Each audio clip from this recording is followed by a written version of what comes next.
performance. That was really funny to see.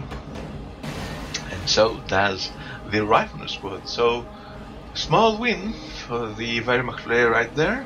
However, I don't think it's gonna be enough if you take into account the fact that his victory points are quite low as well.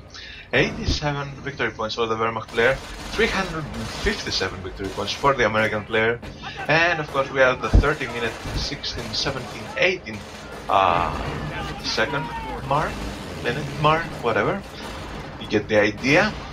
While snipers still reigning supreme on the field, taking down pioneers left and right, taking down MG42s, and I would say taking down mortars as well, if you give them the opportunity to do so.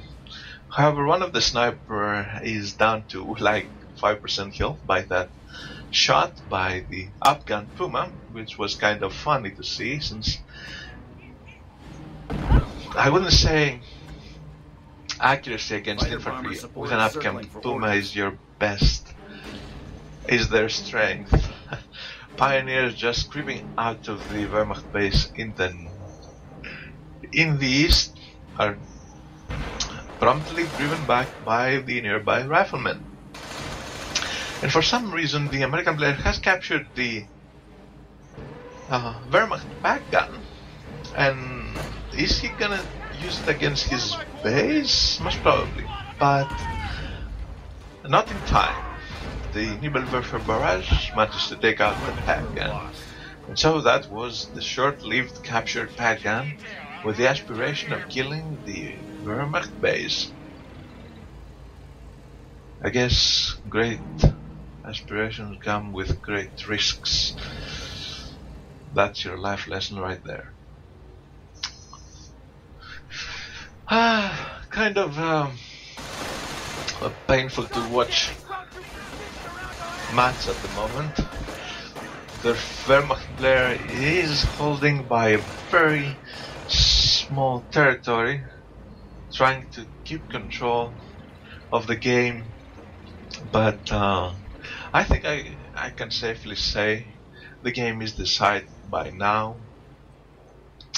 Well, at least the Wehrmacht player captured an American airdrop mortar, so now he has 2 mortars.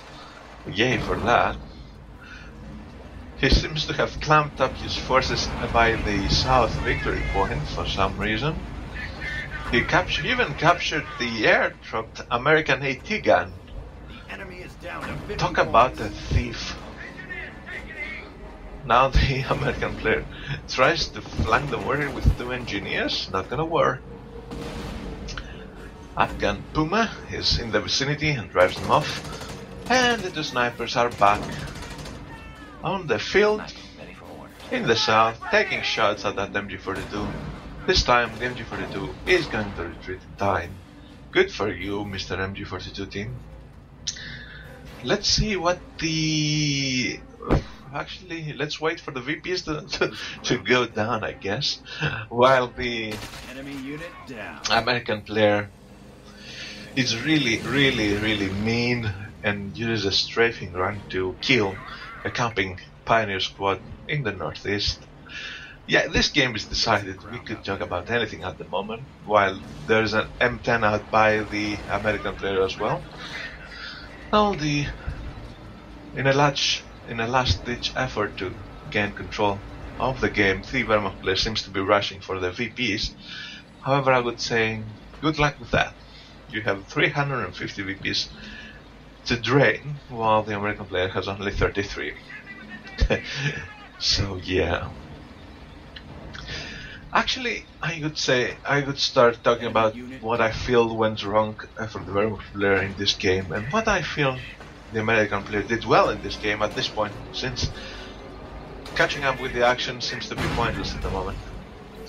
Actually, I was really, surprised to see that MG42 veterancy Wehrmacht by the Wehrmacht player really worked, and I was really curious to the fact and really intrigued by the fact that the American player kept getting infantry guns in the form of the sniper. I was expecting like an M8 out. which didn't happen, which happened later actually, than the sniper. What I am surprised is that the American sniper did so well, and that is really, really, I didn't expect that, especially since the American sniper was outnumbered by 2 Wehrmacht snipers. I guess I think the Wehrmacht player at some point lost control of the micro battle, because trying to fend off the flanks by the riflemen, keeping your MG play at top levels, continually trying to reposition them and try to hold down territory with them, and microing your snipers as well, especially if they are 2 on the field. Actually, I think it got the better of him and the one American sniper.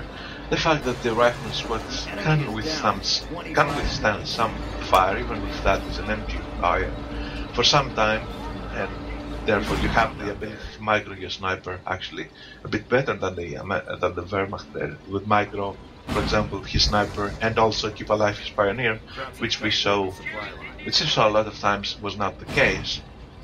I would say that the American player actually won the micro battle and not the tech battle, because frankly, with the units composition of the Wehrmacht player on the field and his veterancy, he was on top of his play, and he had all the counters to the American arsenal. But losing 2 snipers in a row and giving the American sniper control of the field, not exactly what you want to have.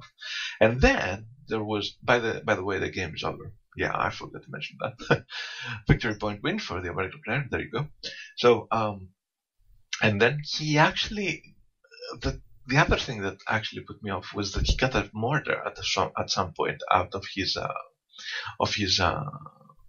I forgot the name of the tier 2 building. Oh, the Kriegsbark. The Kriegsbarks. He got a mortar out, which didn't make sense at the time, because he already had his MG42s out. The riflemen were not such a threat, and the American player was not playing kind of a turtling role or using, I don't know, stationary. I mean, what is stationary in the American arsenal? That mortar seemed kind of off as a choice. And then, of course, he got his pack, but the buildings didn't allow him for the pack to be any effective. Then he got a second pack while the snipers were still out, and he hadn't managed to kill them.